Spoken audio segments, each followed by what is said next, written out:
Good afternoon. Is there anything you want to tell me that I can upload before I go for my walk? So I have something to listen to if I want to. Thomas says, yes, I have things to talk about with you, Steph. The first thing I want to say is that there's going to be a marginally significant time frame for the changes coming to the Earth.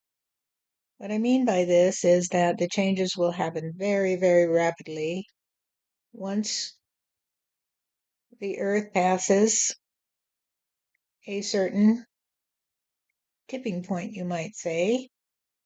Although many systems have already reached a tipping point,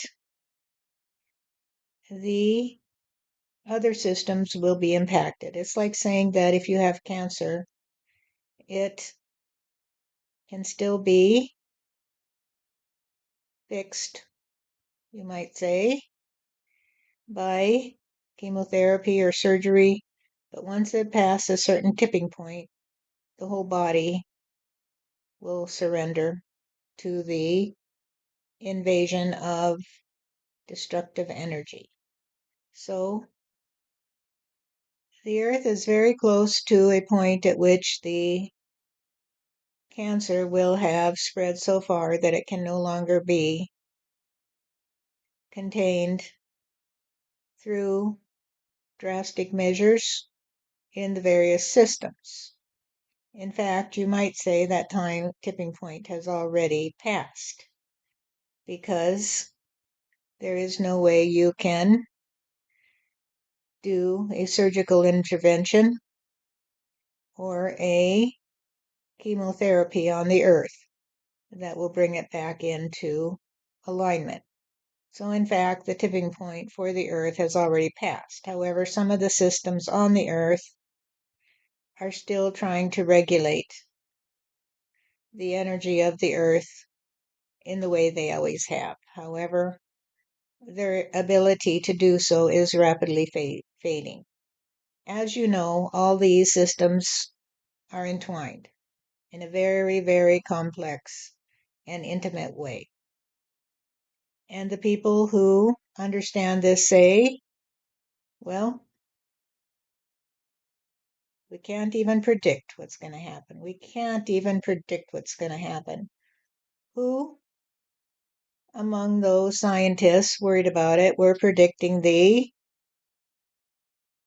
atmospheric rivers or the possibility of lengthening days or the fact that the energy under the crust is so imbalanced that it is going to continue to spew toxic fumes into the air as the toxins escape through the vents provided.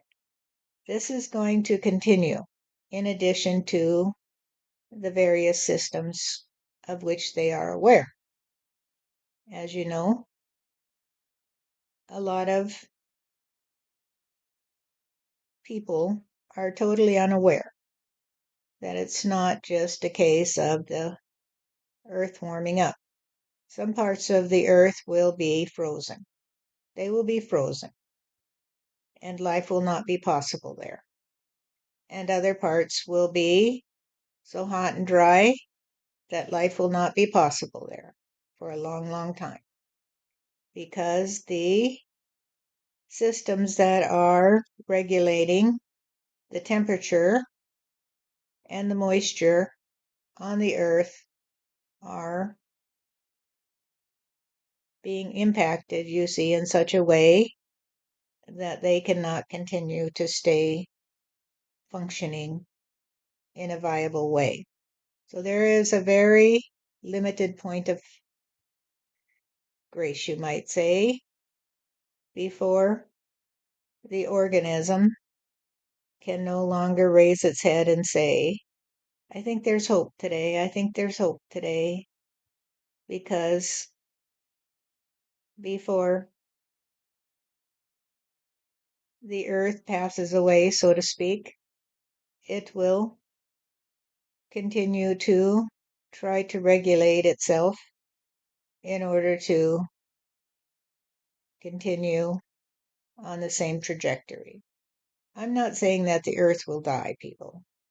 I'm saying that if you compare it to an individual who has cancer, there comes a point at which they give up and say, it's over today.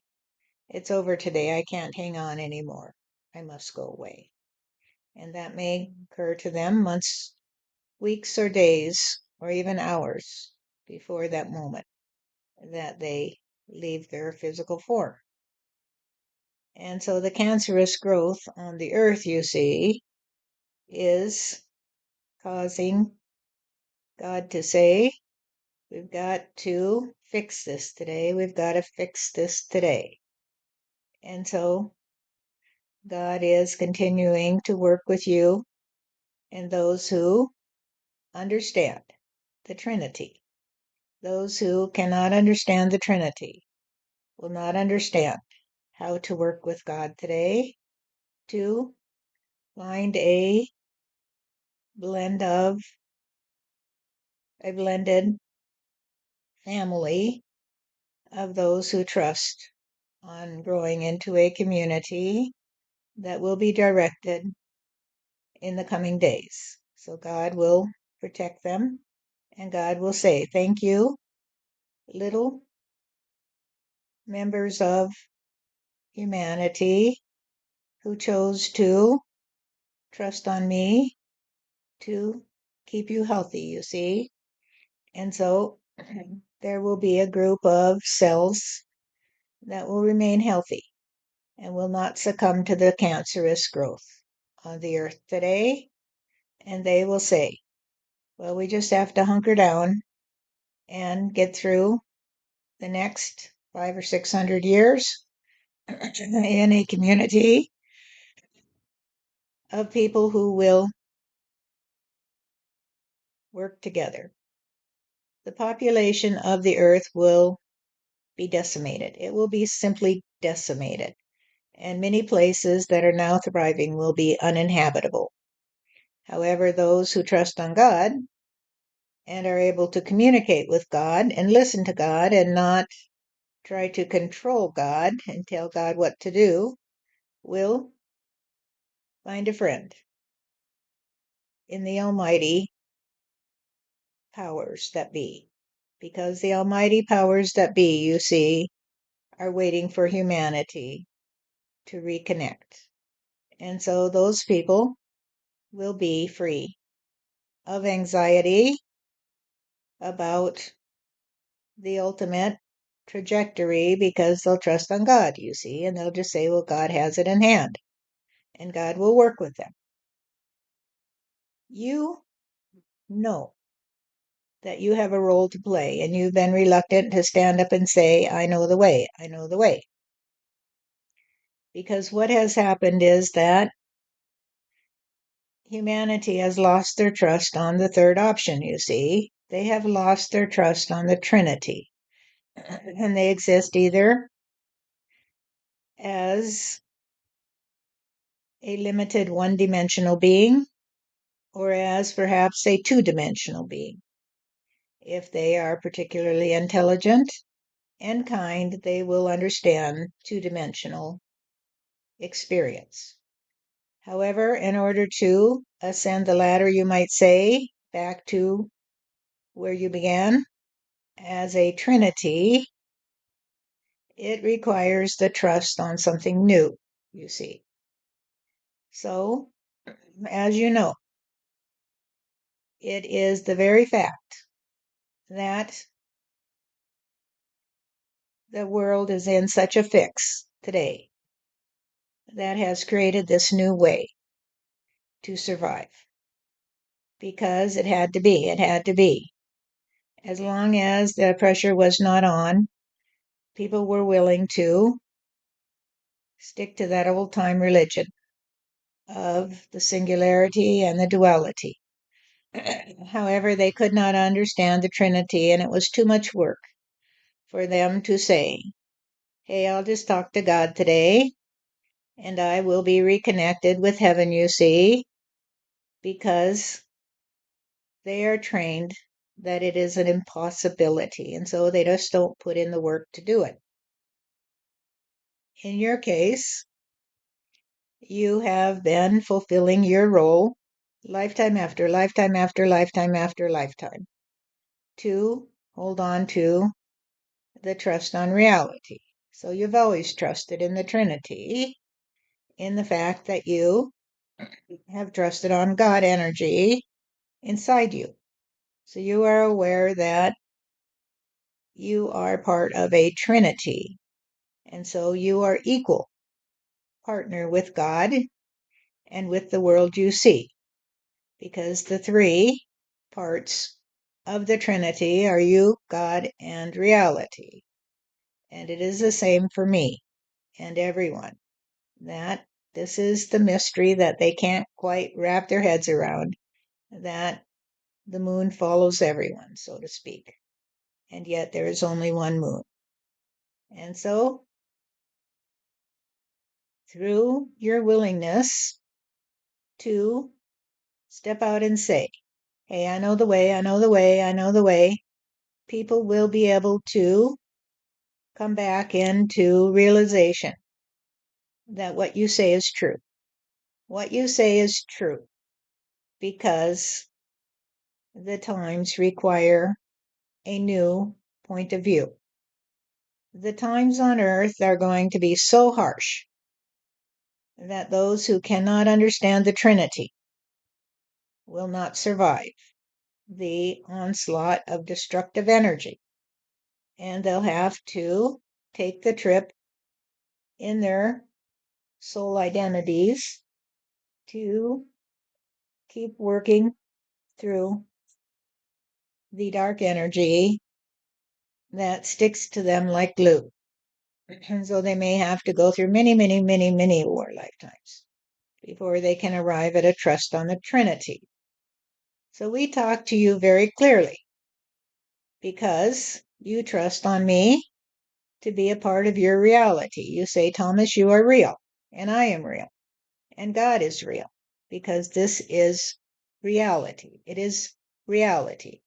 When you come back into the Trinity, then you have a deeper understanding of reality. However, you won't understand it until you accept the fact that God is a part of you, and you are a part of God, you see, and you're both a part of reality. People who cannot understand the Trinity simply cannot make the transition that will be required into the new view that will tell them that God has it in hand, that God has this figured out, and that it's time for humanity to accept the Trinity, of which they are a part. And therefore, everything's fallen apart, because without that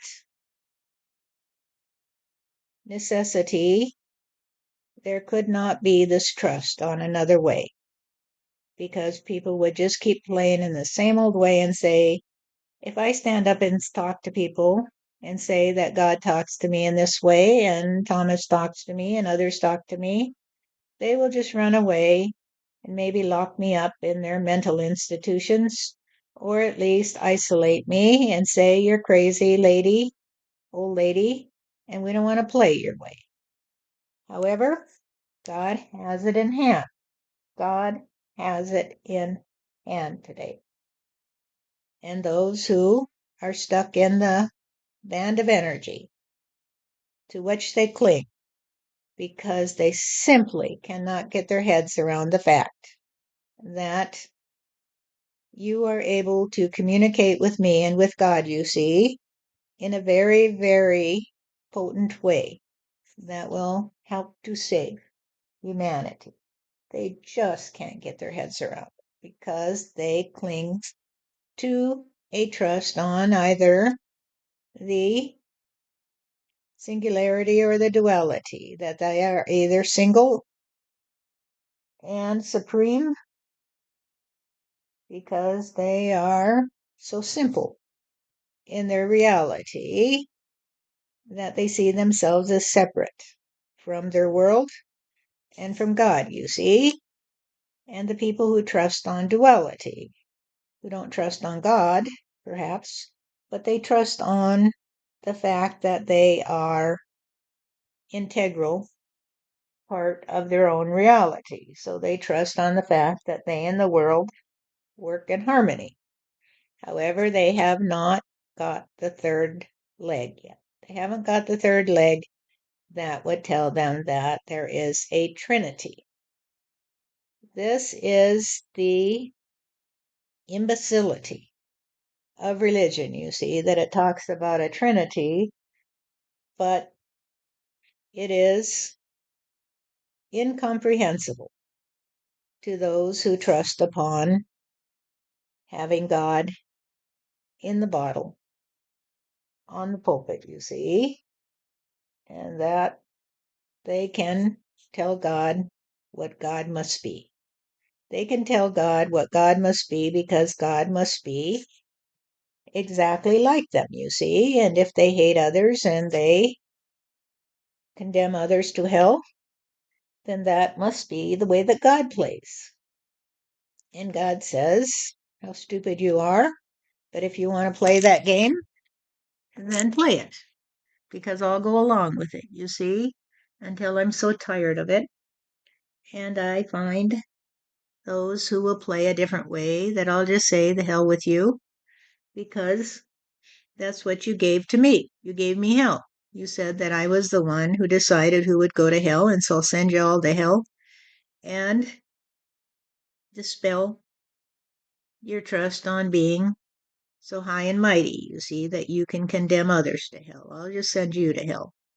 And I will take the ones who trust on me and say, God, I'm just like you. I'm just like you because I love you and you love me and we are friends, you see, and we're a part of each other and we work together to be a trust on reality. And so it'll be okay because they just say, hey, God, I love you in the tree and the grass, and I love you in me. I love the fact that at times I feel like eating and sleeping and having sex and walking in the sunshine and doing other things because I trust that that's the way you want it to be. That's the way you want it to be. I trust on reality. I don't trust on stupid things like you can't dance, you can't sing, you can't have sex unless you're married, you can't do this, you can't have an abortion, you can't wear a dress. All of those stupid efforts to tell God who He is because they are not accepting God as who He is the result of a lot of confusion in humanity. However, they've had plenty of time to figure it out. And now it's time to get about God's business, you see. Now it's time to get about God's business. And Jesus is here to tell you about that. So, Jesus, here's the mic. And thank you for being like us and not like the ones that are trusting on telling God what to do. Thank you for joining us today. As a man who once did say, hey, I know the way. I know the way. Because now Steph's here to say, I know the way. I know the way. Because you and Steph are old, old friends, as we all are here in the circle of love. We are very old friends who have come back together to say, we don't want to have to live among you people who do not trust on the Trinity, who live in a separate world of your own invention and think you have God captured in your bottle and you can command Him to be your personal genie, you see, and give you whatever you ask for, because God is not the genie in your bottle, you see.